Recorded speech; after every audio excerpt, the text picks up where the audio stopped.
Welcome to the Neurodiverse Lens, a CDL podcast featuring Carolyn and Jordan. Well, welcome everybody. This is our first episode of the podcast, and we're both a little nervous. This is the Neurodiverse Lens. This is a CDL podcast. CDL stands for the Center for Diverse Learners. We're a nonprofit that serves Halton and Hamilton. And I am so excited about today's episode because it's something I'm really, really passionate about. We just finished our conference, and a lot of the feedback we got was about how isolated parents of neurodiverse children feel. So that's what today's episode is about. It's about supporting parents of neurodiverse kids. And we're going to talk about it, and we hope that you join us in this conversation, comment on our videos, all of that piece, because we want to take neurodiverse parents who are feeling alone in their home and bring them out into the light so that they can share the issues they're having. Because I cannot tell you, Jordan, how many times I am talking with a parent and they feel so alone, but it is a story I've heard many times before. But it's hard for neurodiverse parents of neurodiverse children to connect with each other because they're so busy with their kids. It's taking up so much of their time that they don't have time to go out and socialize as much as they want to. So we hope that in a small way, this episode is really about making that connection with the parents out there and helping them feel heard. That's what I hope to accomplish today. But it's our first podcast episode, so I hope everyone is very patient with us as we kind of navigate it. Yeah, some of the things that we're going to be kind of going over today, maybe common challenges and successes that parents of neurodiverse children face, advocating for their child in school and community settings. Maybe we'll talk about some tips for fostering a neurodiverse-affirming home environment, and also touching on managing accommodations and IEPs. So I have some questions here that I kind of want to, get used to get the conversation started. Sure, hit me up. So a common challenge that, parents might face, how might they navigate, judgment or unsolicited advice from other parents or family members? Oh boy, this is a big one. I think the hardest part is the idea that what works for a neurotypical child works for a neurodiverse child. And so when parents are using strategies that actually work with their neurodiverse child, sometimes people in public have all of this judgment on what they're doing. You'll see it on the internet. People will post a video of their kid and people will put unsolicited comments. We at our conference had someone share that when they go to family events, everybody has a comment on how they parent their child. And that's tough. The first thing as a parent that I would say is you need to understand that this is ableism. And when we're talking about ableism, it's this idea that there is a right way and that what works for neurotypical children should work for neurodiverse children. And that's just ridiculous. Obviously, all children need different approaches. There is no one size fits all. But that even increases when we're talking about neurodiverse kids. For example, so much research has shown us that ADHD kids don't respond to negative consequences. That's when you'll get the I don't care response when you try to put that negative consequence. And so when a parent is trying to positively reframe a situation to best get their ADHD child to respond, someone will be like, you just need to tell them XYZ. But that doesn't work. And the hard part is, I think most parents really, truly have insecurity about how they parent. I think if you really care about your kids, you are hyper aware if you're doing it right. Because realistically, there's so much information out there. So the first thing is understand that it's ableism and you are allowed to parent your child in the right way that's right for your family. 2, it is harder for neurodiverse kids to quote unquote perform in public. Sometimes you could say to your neurotypical kids like, hey, this is what I expect.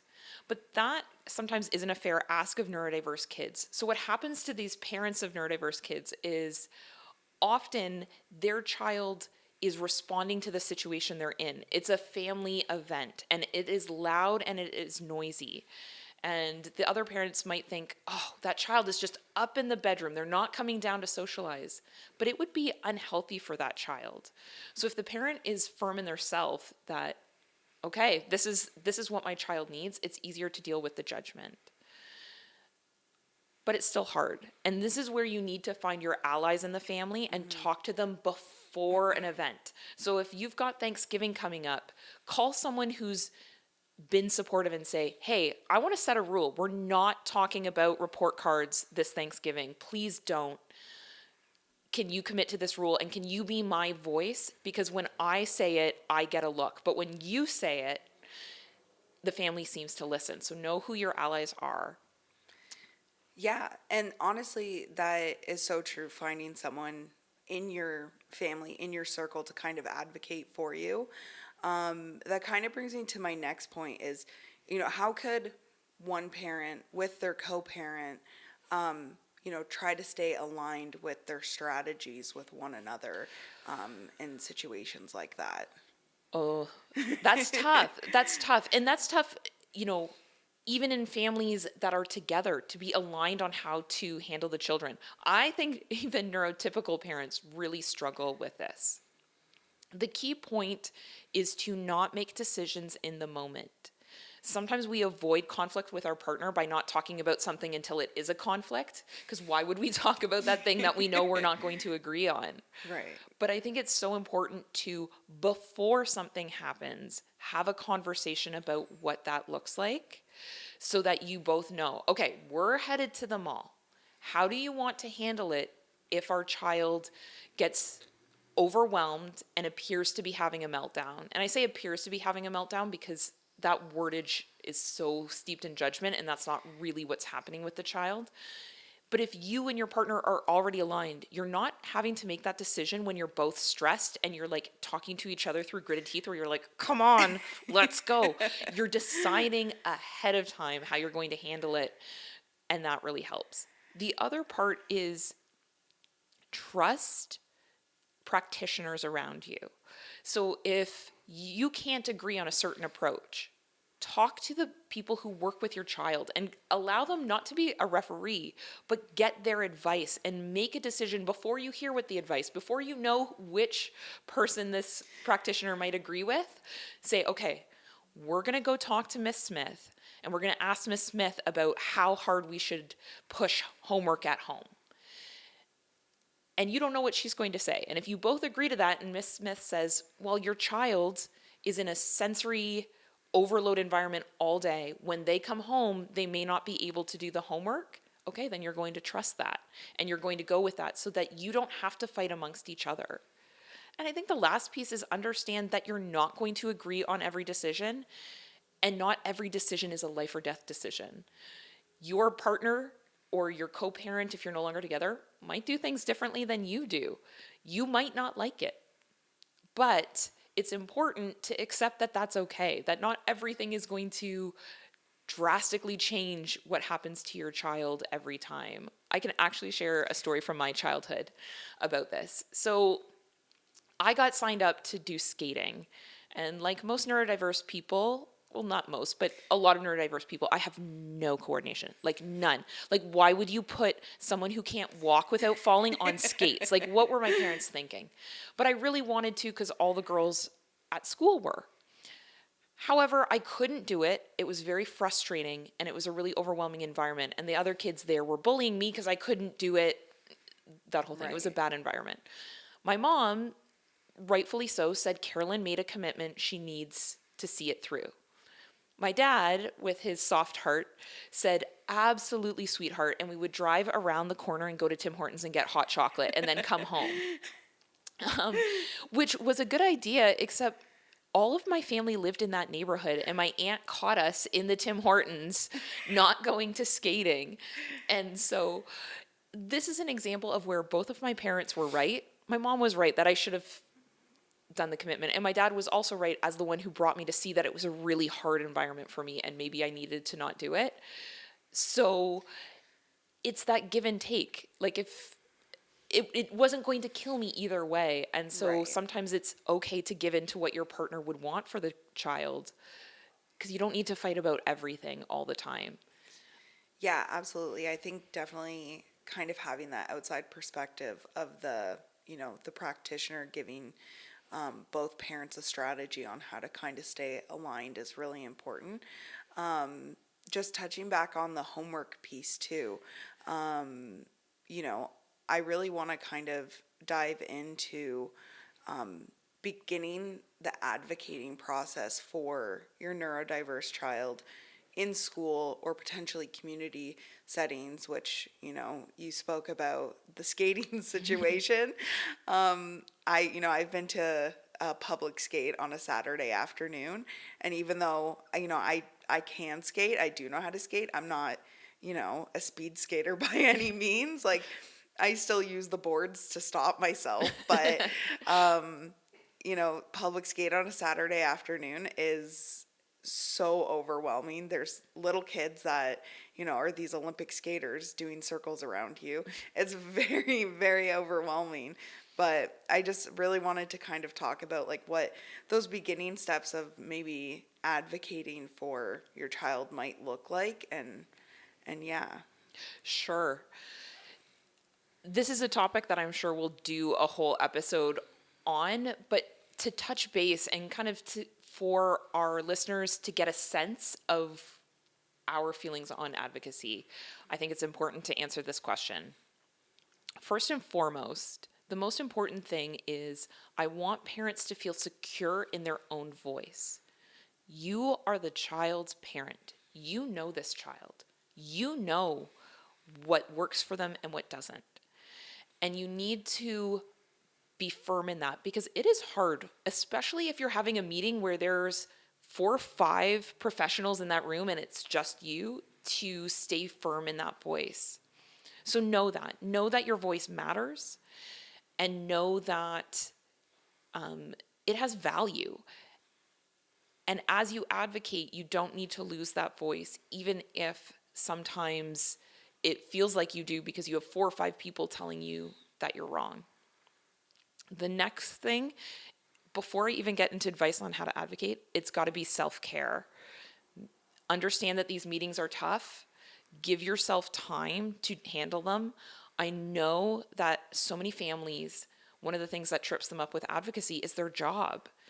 A lot of people can't step away from their job at 10 o'clock on a Wednesday morning when they have responsibilities at work. And unfortunately, those are the hours of the school. Feel comfortable advocating for different times or advance notice so that you can take time off. And don't feel guilty about that. And don't allow anyone to make you feel guilty about that. Your work is important as well. And that's not you putting your work ahead of your child. It's you balancing responsibilities. The next piece is understand that your child might need a lot of things, and your child might be entitled to a lot of things, but that you want to have a clear message. It's almost like branding when you're advocating. You need to be clear to the school on what your message is. What really do you want them to understand? Sometimes it's easy to tell them the whole life story of your child and everything you need and every difficulty your child is having, but then the school doesn't know what to do with that information. When I'm meeting with a family, I say, okay, it's our meeting.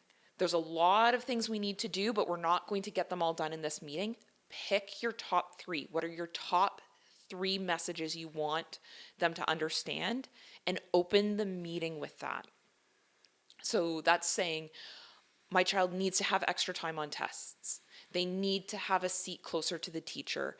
And I need to be kept informed if there's problems. If that's your top 3, you want to keep saying that top 3. Yep. And if the conversation goes in a different direction, make sure that you bring it back to that top 3.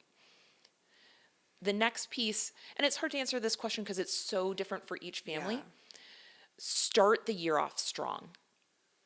So that means before there's ever an issue, email the teacher a copy of the IEP, because IEPs are kept locked in an office. So often teachers go and they read it and they make notes and they do their due diligence. But when they have 25 bodies in that room, they can't go to the office to check what was in the IEP. Right. So give them a copy. So it's right in their inbox. Here you go. Here is a copy of my child's IEP. Also, write a nice letter explaining to the teacher how to best contact you. Do you have a demanding job where you can't take a call in the middle of the day, but you could respond to an email? Let them know that. Are you someone where you want to know a lot of information, even if it's a little bit? Okay, let the teacher know that. They can't always do that, but it's good to let them know. Are you the type of parent who only wants to know when a big thing happens, or you want the teacher to summarize a lot of information? Let them know that. Also, let them know what your goals are for your child that year. This is a big thing that gets missed. Not every parent's goal is that their child gets A's. That's not always the Right. goal. Sometimes the goal is, I want my child to have a good year. Last year was a hard year. They didn't feel like they belonged. They felt sad all year. I'm doing this work, maybe with CDL on the side, and that's really helping my child academically. What I want in their classroom time is them to feel like they belong. And so it's okay with me if they don't do well on a test. That's not my focus this year. So when you're dealing with my child, really consider that goal. Or is your goal, my child's reading is behind? So what I want them to do is have as much exposure to reading as possible. I don't want them to use technology this year to read to them. I'm okay if they get a lower mark on an assignment because they struggled to read it, because I want them to have the opportunity to read.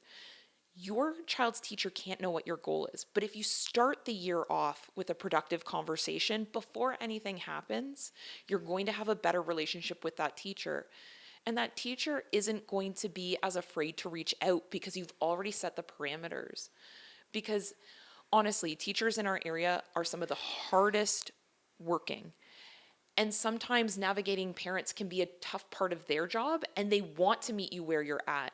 But they have 25 to sometimes 35 bodies in that room, all with different parents, all with different needs. And so they can't know what everyone's is. Are you the parent that wants the phone call, or are you a parent who wants to hear about it at report card time? Letting the teacher know that is a productive relationship. And tell your child, this is so important to changing the relationship your child has with the school. Tell your child that your expectation is that they greet the teacher every morning and that they say goodbye to the teacher every afternoon. This is so key in setting up that relationship between the child and the teacher. It's such a small thing, but if you think about it, think about how that day starts. If the first interaction between the teacher and the child is, "Good morning, miss," that changes that piece. And it also sets the tone of how you expect your child to respect the teacher, which leads me to my next really, really important point. I know that there are parents out there and that there are students out there who are not currently able to get what they need, that the system right now is really, really overburdened, and that funding per child is lower than it has been in a long time. I know that. I know that parents might have real frustrations with the system, and I know people within the system are frustrated with the system, so this isn't blaming anybody. But if you're having a difficult relationship with the school, you need to keep your child out of it. Do not put your child in between the school and you, because if your child thinks you hate the school, they're going to hate the school. They're going Right. to take their parents' side. Don't make it like a divorce thing where the kid's in the middle and they know no one likes each other, which can be challenging because your kid will come home and, maybe something happened that day that wasn't great. And you as a parent think, oh my gosh, I can't believe this happened, and you're angry and you want to talk about it. But that's tough. And parents will say to me, but I've got to validate my child's Right. feelings. And you can do that without throwing the school under the bus. That sounds really hard, sweetheart. I'm sorry that happened today. Oh, I wish that had have worked out better. Let's talk about what happened next time. Doesn't put the child in between the school. Doesn't mean you're agreeing with what the school did, because you might not always. But it does mean that the child isn't going to the school the next day thinking, oh gosh, my parent hates the school. How are they going to bond with the teacher if they think you hate that teacher? They need to think you like that teacher, and you may not. It would be very incredibly lucky if you bonded and enjoyed every single teacher your child has from JK to grade 12. It's probably not going to happen, but not putting your child in the middle of that conversation, I think, is important. I think that's a huge thing. And I know you mentioned it at our in-person event on Friday about how, children are always listening. Yes. And that is such a huge thing. If you go to the next room and you're talking with your partner about, you're frustrated and your, feelings in that moment about the school, about the teacher, about the administration staff and everything. Your child might be, just a few skips away and they're listening to you say all that stuff, and they might change their perspective on being in the classroom the next day or on Monday, or if it's in the summertime, come September they might already start off their school year or their day or their week with such a negative outlook on their environment. And I know you had also said about how the system is overwhelmed, overburdened. There's not enough support. So what are kind of maybe some ways that a parent could really make their home more neurodiverse affirming for that child if they might not be getting that support in their classroom? Yeah, that's a great question. And it's something that at CDL we see a lot, where we'll say parents are telling us, look, my child has severe attention issues. They are not picking up the lesson at school. What am I supposed to do at home? The first thing is to stay true to that goal. You know how I talked about setting a goal for the year? Depending on the age of your child, this is something to bring your child in, because sometimes children think they need to be good at everything. And if you've set a goal for the year, you can kind of tie everything into that goal and support that. So at home, they're not trying to do everything all the time. So some really key considerations are to develop routines within the home. And it doesn't have to be the same thing every day, because families are busy. You've got Right. hockey on Monday, dance on Tuesday, and et cetera, et cetera. But you want to have a Monday night routine, a Tuesday night routine, and you need to have a visual schedule. Everyone who knows me is so sick of me talking about visual schedules, but they're so important. Neurodiverse kids like to know what's going to happen. And so how I like to do visual schedules is the night before you do the visual schedule together and you're explaining the expectations of the next day. So that night you go, okay, let's set it up for tomorrow. So tomorrow morning you're going to wake up, you're going to grab your breakfast, you're going to pack your lunch, and you've got to leave for the bus at 7:50. And they know that. They already know that that's the expectation. When you come home from school, this is what's going to happen. You're going to grab a snack, do that piece. And then as a parent, you want to be really reflective of how that went. So you set up that schedule for the day, and you want to be true to your child and what the data is telling you, not what you think. So many times I've worked with parents who would say to me, my child needs a rest when they get home. I know that they need a rest. However, that child really struggles with transitions. That child really struggles to key back into learning. That's a child who they may need a rest, but if there's homework that has to be done, they should do it first thing. Walk in the door, get the homework done, and then move on with your night. There are other children who genuinely do need the physical rest. And so when you're doing the visual schedule each night, you're talking to your child about their own experience and you're giving them agency in the decision making that's going to happen. And that really helps at home. The other piece is to not fight about homework. I do not think the fight over homework is worth your child's mental health. I think you want to create an environment in which doing homework is more likely, but I don't think you want to fight about it.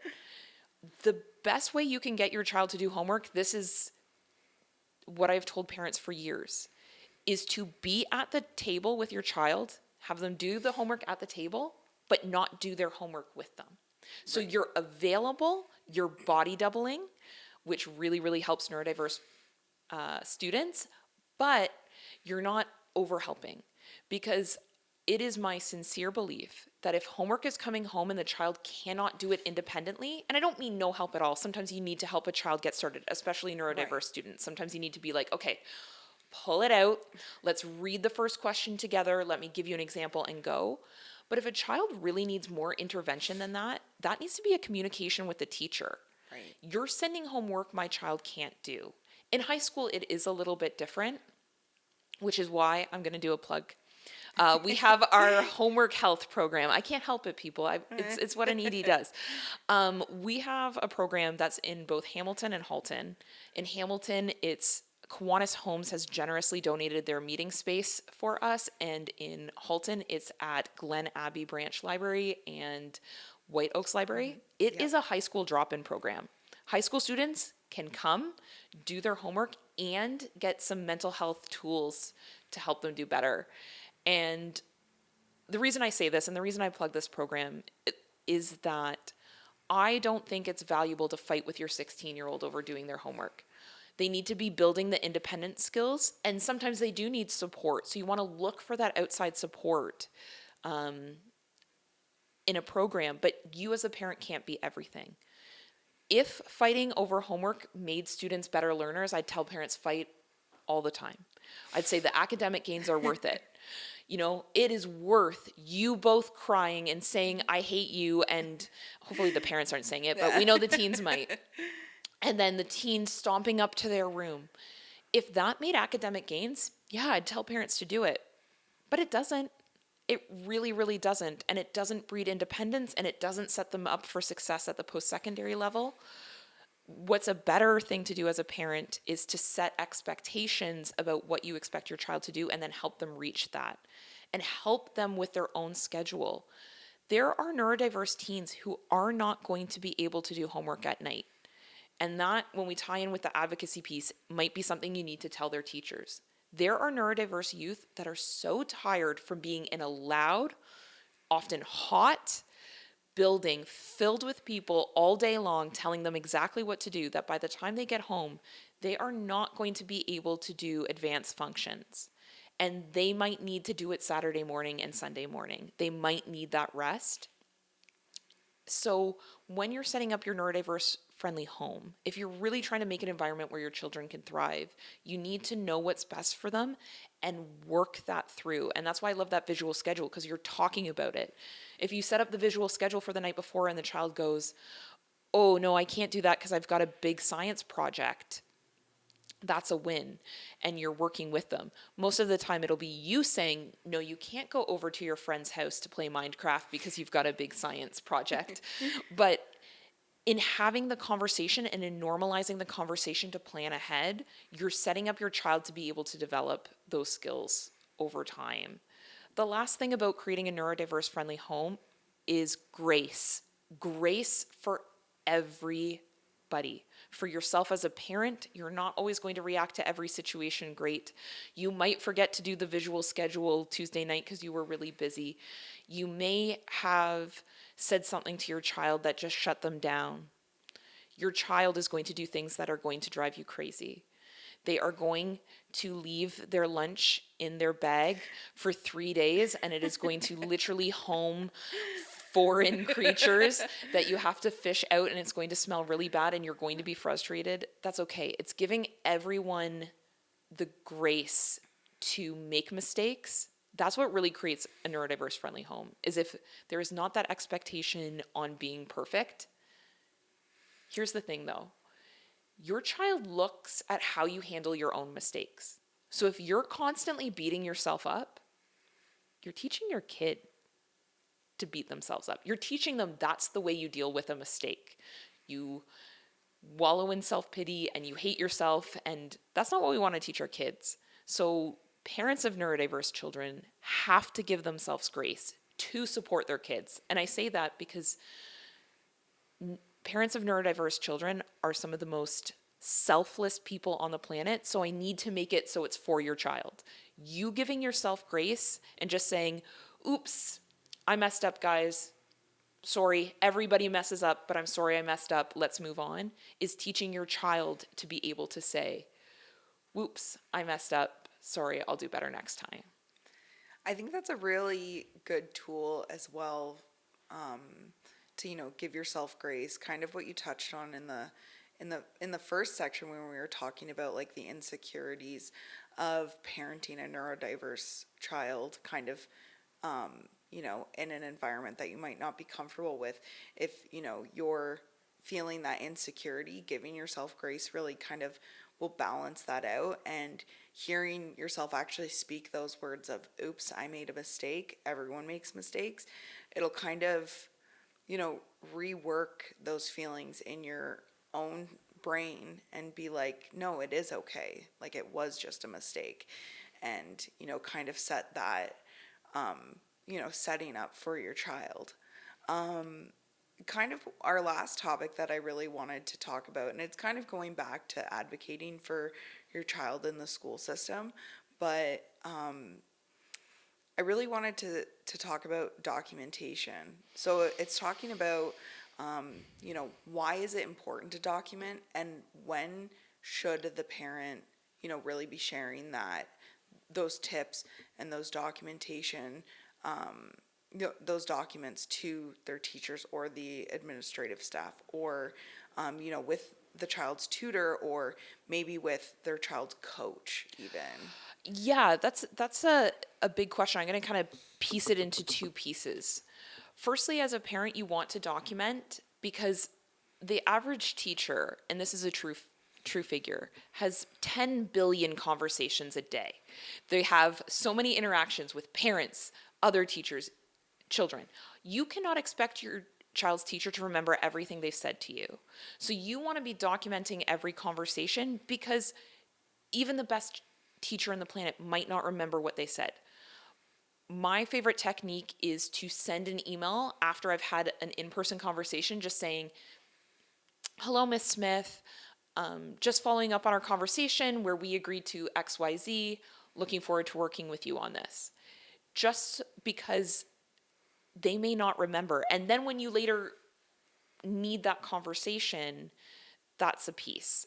And so you want to be documenting everything that happens, because hopefully by documenting and keeping everybody on the same page, you're not going to have issues. But if you do have issues down the line, you don't want anyone to say to you, okay, well, let's give it more time. Let's wait and see. You want to have the documentation that you have waited, you have seen, you've kept what's going on.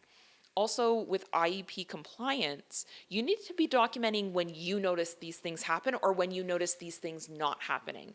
So when a test comes back, you want to see that your child got extra time, and you make a note, my child did get extra time, or my child didn't get extra time. Because often if you need intervention, there needs to be some documentation on how that happened. Other documents on who to share with and when. I really think that if your child is older than 8 years old, you need to have the child in the conversation about how much is shared and with whom. Because it's their information. Yeah. At the conference I was talking about, like, how would you like it if your spouse shared your latest performance report with people at the Thanksgiving table, right? Like, you wouldn't want that. And yet we sometimes do that to children. So we want to have them as part of the conversation and how much the child feels comfortable sharing. Truth be told, it's their diagnosis. And if we want children to move away from the label defining themselves versus the label as a tool to help me explain myself, they need to be a part of that conversation. The other thing you want to be asking is, what is the person going to do with this information? Sometimes at CDL, we get sent a ton of information on a child, and you want to make sure that the organization has the capacity to store it safely. Right. Now, we don't store it. We use it, write a summary, and we delete it because we want to protect children's privacy. So you want to ask that. What are you going to do after you read this? Or is it going to be saved on a SharePoint forever and ever and ever for people to read 10 years down the road? Right. And then you want to make sure that the information is used appropriately. Does someone understand what, for example, a diagnosis of auditory processing disorder actually means? Or are you telling the hockey coach something, you're giving them the psych ed, and then they don't know what to do with it? Right. So if you're providing documentation, it should be with a purpose for someone who really understands it. Otherwise, I would give them a summary of the important information on why it's important and how it applies to your child. The big thing is that your child is not just entitled to accommodations at school, they're entitled to accommodations everywhere they exist. That's the law. And so they're entitled to accommodations at hockey. They're entitled to accommodations at swimming lessons, dance lessons, Girl Guides, all of those things. Right. But you also want to be protective of your child's information. Here's the real truth. Not everybody is accepting of neurodiversity. And you want to make sure that the people who are getting this information are treating it with care before it's sent over. Yeah, I think that's so important is you want to make sure that when you're sending those, sensitive documents, they're not going to land in the wrong hands per se. And I think it's so important what we do at CDL. We make the summary, we store it in the child's file, but, we're deleting that original document. Psych eds have a lot of information in them. Right. That's really personal. And sometimes we forget about child's right to privacy. It talks about how children deal with different circumstances.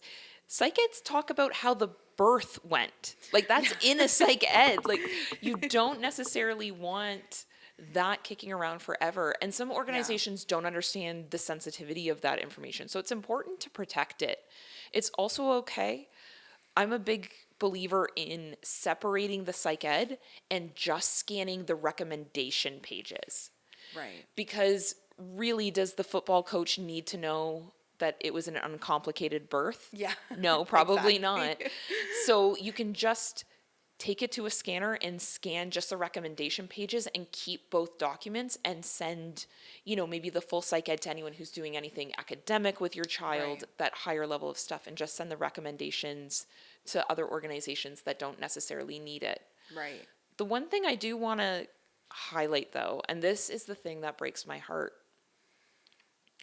sometimes you can disclose a child's diagnosis and now not receive services. And that's heartbreaking for a parent. It's absolutely heartbreaking. And so when you're disclosing, I always want parents to be mindful of that the stigma really, really exists, and that there are some people who will not be able to see your child because all they're seeing is the label. And there's a lot of people who don't understand that there's so much variance in the neurodiverse community. Like, one of the things we joke about all the time is when I'm asked to do a presentation, I'm often asked, oh, can you go over what the preferred language is for the neurodiverse community? And I'm always like, no. There is not a consensus on different terminology, and it varies person to person. For me, I call myself, for example, an autistic person because I think you cannot separate me and the autism. There isn't a Carolyn without autism. That doesn't exist. You can't take the autism away. However, there are other people in the autistic community who feel like I want to be seen as a whole person and that autism is just a part of me, and they prefer to be a person with autism. Right. So when there's already that much variance within the community, you're going to experience people who are going to perceive your child not as they are, but as their preconception of the label, like that all ADHD children are misbehaved. And that is just not accurate. Some of the best behaved children I've ever met actually have ADHD. But you might go to sign up your child for a sport and they think, oh, I don't want this child. And that's something you need to consider when you're disclosing is this going to close a door for my child that doesn't need to be closed? Right. Because then instead of disclosing a diagnosis, you can disclose symptoms, right? Like you can say, Right. my child does best with XYZ instead of saying my child is ADHD. Right. Yeah. I think that's, super important is to really carefully, only disclose the absolute information needed. Yeah, especially when it comes to, sports or summer camps or, those kind of activities for your child. Can I add in something Yeah. there? But you also don't want to be hiding information that will put your child at risk. Right. For example, if your child elopes, which is a child who just takes off, there are a lot of organizations that can't support your child if that's the case. I know at CDL, when we have a child that elopes, we ask the parent to stay because we can't chase the child if they leave. Sometimes your instinct of a parent to get your child what they need is to not say that. That can put your child in a very dangerous situation because they're not prepared. So you don't need to maybe disclose the diagnosis for why a child elopes, Right. but you might want to tell a place, this is something my child does, so that they're aware and prepared. Because sometimes an organization turning away your child is actually because they already know what their staffing ratios are. They know their staff and they may know that they can't serve that child. Now, should that organization use that experience to say, okay, interesting, we've had an eloped child and we know currently we can't support that child. What could we do in the future to change so we could? Absolutely, that's their responsibility. But your responsibility as a parent is safety first. And so you don't want to not disclose something that could lead to a safety issue. And I guess that's where all the heartbreak is. Like, as I'm saying this, I'm thinking, man, how do parents make these decisions? How do you know who to trust? Right.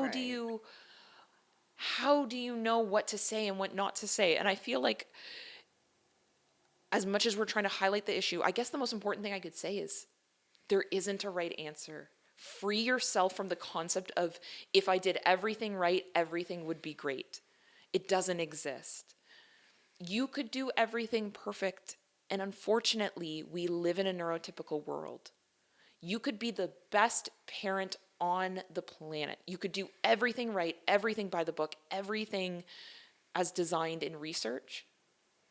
And unfortunately, because it's a neurotypical world, your neurodiverse child is still going to have some difficulties. And that's absolutely heartbreaking. And that shouldn't make you hopeless, because one of the things I know about neurodiverse children is because everything is tougher, they become tougher. They develop resiliency skills that other children don't need to develop because the world is designed for neurotypical children. They have to learn to adapt, and the ability to adapt to circumstances is such an important skill. I'm not one of those people who believes, oh, it's good that things are hard, it makes people harder, but there are lessons that if you support your child through and you help them break it down, they can really develop those resiliency skills. I'm sorry you had a really hard day at school. That must have felt really hard. But you know what? You've made it through today. Today was the hardest day you've had, and you've made it through today. I'm so proud of you. Because as a parent, you can't protect them from all of the hard days. You can't protect them from every adult that has some sense of ableism inside themselves from that. Yeah, I think that's a really great point to kind of wrap up on. And, it's really just highlighting how the parent can be there for their child and, building them up. And even though there are constant struggles, maybe in the classroom, at home, but at the end of the day, like just being there for your child and trying to, support them the best way that the parent can, is super important, and really using your resources. And I know this was kind of an overview, discussion about all the different parts of parents of neurodiverse students and kids, but I really think, this topic can really be broken down into many, many more conversations. Jordan, are you So- suggesting that I could talk for long lengths of time about anything? Exactly. Yeah, I think that's a really good point to kind of end on. Is there anything, you might want to, I guess, talk, like, plug about CDL or some upcoming topics that we might be talking about in the future or anything like that? Yeah, I actually have some really, really exciting news. So, thanks to the Halton Region Community Investment Fund, our ability to support families with resources and advocacy has been extended for 2 years. Amazing. So, all parents in Halton can book a resource call right on our website. There's a floating button that's on almost every single page. It takes you right to a booking page, and you can have a free 30-minute call with a staff member at CDL, and we can help you with that advocacy. Because as amazing as I think our first episode of our podcast was, there's no way we can answer all of the questions parents are going to have. There's no way we can tailor it to parents, and they deserve that. So thank you to the Halton Region Community Investment Fund for supporting us in that work. Go to our website, www.diverselearners.ca, and the floating button, parent support appointment, is everywhere. Just click it. It takes you to a booking calendar. You can book when is convenient for you, and we will reach out to do that because we know it's hard. And I just hope this podcast helps parents feel a little bit more seen and help them feel a little less alone, because as much as we're giving advice, I just want them to know, seriously, from the bottom of my heart, I know how hard it is, and I know how much you love your children, and that it can sometimes feel hopeless. I hope we can give a little bit of hope to you today. Yeah, absolutely. Well, thank you so much, Carolyn. This was a really great conversation that we had. So, Thanks, Jordan. Yeah. Thank you for listening to the Neurodiverse Lens, a CDL podcast. For more information, visit diverselearners.ca.